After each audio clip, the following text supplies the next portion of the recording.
Well, ladies and gentlemen, if you can believe it, this president has put in more regulations than any other predecessor on history. 600 regulations. They don't count them unless they cost the economy at least $100 million. And he's put in 600 of them, so do the math. That's how much his administration is taking out of the economy because of regulations. Well, the Donald has been falling in the polls, but he's coming back strong, it looks like. He said, all right, I'm going to turn to the economy. And you remember the old, it's the economy, stupid. He's coming back to the economy, and he says one of the biggest causes of the weak recovery has been that heavy burden of regulations that the president has put on businesses. Wendy. Yeah, the latest rules target all kinds of businesses, and they also drive up prices for people like you at home. Abigail Robertson brings us this story from Washington.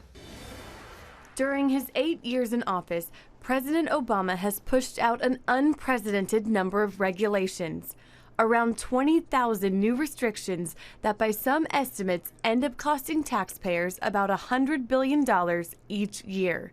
All these new rules and mandates and restrictions are coming in on virtually every sector of the economy. Regulations begin in places like the Environmental Protection Agency, where government officials develop rules for specific corporations to follow. They develop detailed rules, very often on going to lengths that Congress never would have intended.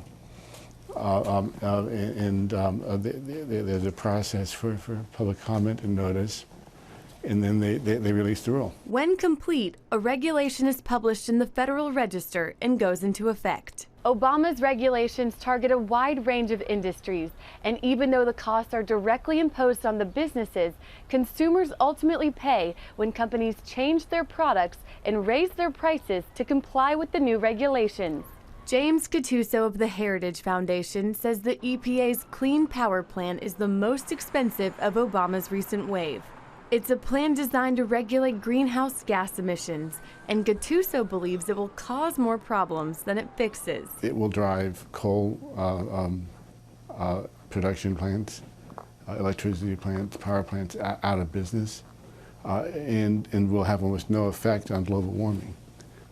So it'll fail in its goals and impose costs on Americans. And the financial burden isn't the only thing Americans should worry about. A lot of regulations have no monetary cost that can be measured, but are equally or more problematic.